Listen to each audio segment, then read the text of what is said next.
So, a lot of us grew up thinking that wealth was meant for other people.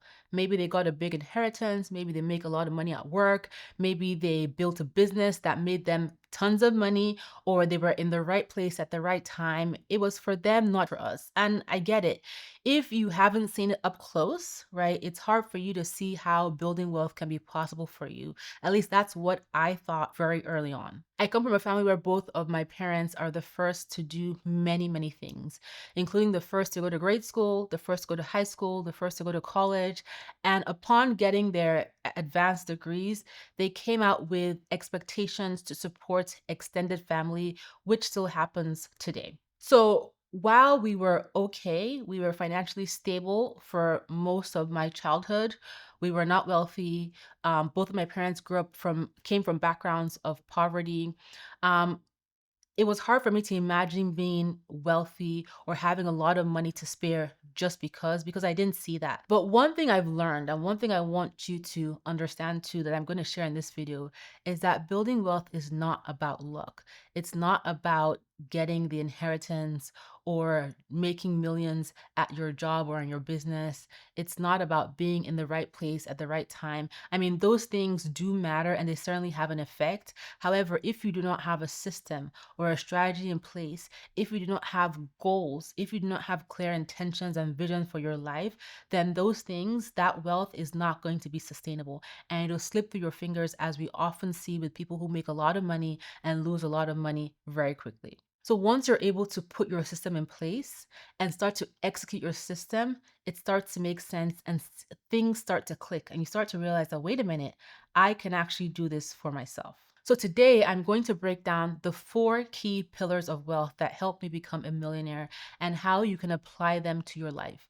And the key thing about these 4 pillars is that you only need to start with one and you can layer on the others as you feel fit as time goes on. So let's get into it. Hey everyone, my name is Bola Shokumbi. I'm the founder and CEO of Clever Girl Finance. I'm also the 6-time author of the Clever Girl Finance book series, including my new book, Clever Girl Millionaire. Welcome to Clever Girl Finance TV.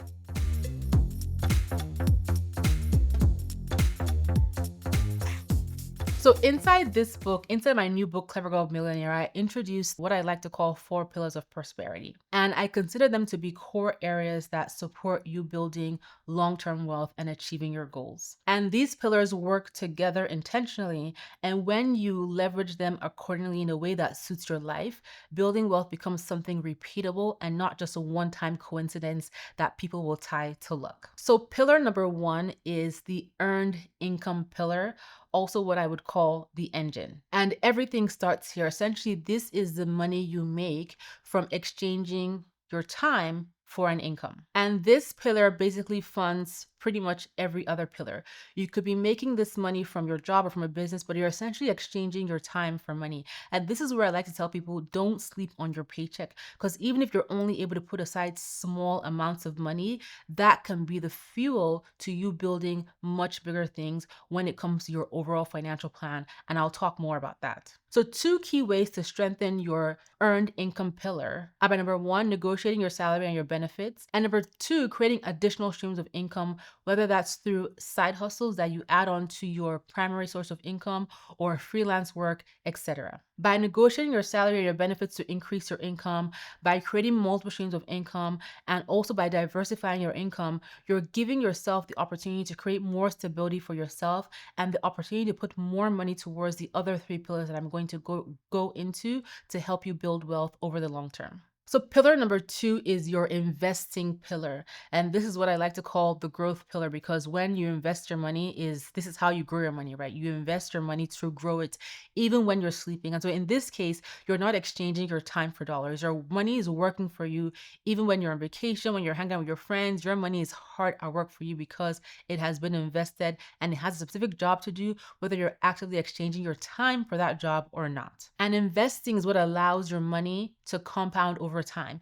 This is where wealth compounds over time through the power of compounding, compound interest, which ties into growth, appreciation, and dividends. And so when it comes to investing, I'm a huge fan of putting money aside, especially in the stock market, because it's the lowest barrier to entry when it comes to investing very easily. Earlier on in my financial journey, when I first started working, I dabbled a lot in individual stocks. I didn't really know what I was doing. I learned from mistakes over time, but I got more experience and I understood more about how the stock market worked. I started putting more of my money in index funds and ETFs to give myself broad diversification and to minimize my risk when it came to putting my money to work for me. And that strategy has given me peace of mind over the long term because of that diversification. And so when I think about my investing strategy, it is not very exciting. In fact, I would consider it boring. But one thing this has done for me by investing in broadly diversified ETFs and index funds is that it has given me peace of mind. And with patience over the long term, I have seen my portfolio grow. And this has been foundational to me building long-term wealth. So the first pillar was earned income. You're exchanging your time for money. The second pillar is growth pillar, which is the investing pillar, right? Where you're putting your money to work for you. These two pillars combined, you earn money, you put some of it to work for you, can make all the difference when it comes to setting the foundation for you building wealth for yourself. Now, the third pillar takes things a little bit next level, and this is only if you're interested and if this pillar works for your life. So I would say at the minimum, you want to have the first two pillars in place. Earned income because you need to bring some money in some way or some form in order to build wealth. And then the investing pillar because you need to put your money to work for you, specifically investing in the stock market because, like I mentioned earlier, it's the lowest barrier to entry. You don't need a ton of money to invest in the stock market. You don't need to save for a down payment, etc. Now, the third pillar is the real estate pillar. Again, like I mentioned, this pillar is only if it's something that you're interested in doing. And I would call this the cash flow pillar. So this is not buying your primary home to live in. This is you investing in real estate property that's going to give you positive cash flow month over month that allows you to expand on your wealth building strategy. And you can leverage that positive cash flow after you've paid all your bills to put more money towards investing or other endeavors that you have tied to your goals. So like I said, it's not about buying your home you're going to live in.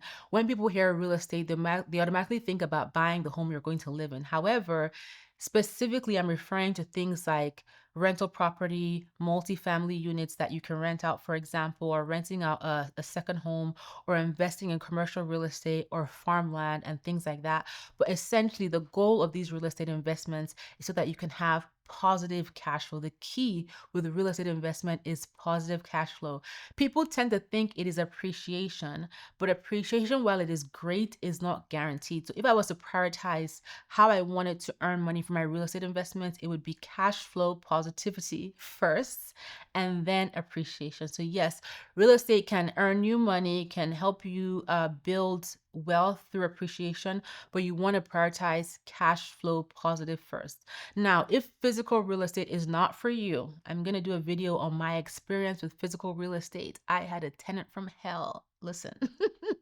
But if physical real estate is not for you, then an alternative is to invest in REITs. So they're real estate investment trusts as a way to still have your hand in real estate without having to actively manage property. But again, the key to any investment in real estate is to make sure that you're number one, pursuing a cash flow positive investment and then appreciation. So like I mentioned, and I'm going to talk about in another video, and I talk about it in my book, Clever Girl Millionaire, I did try my hand at being a landlady and I hated it. The worst experience ever.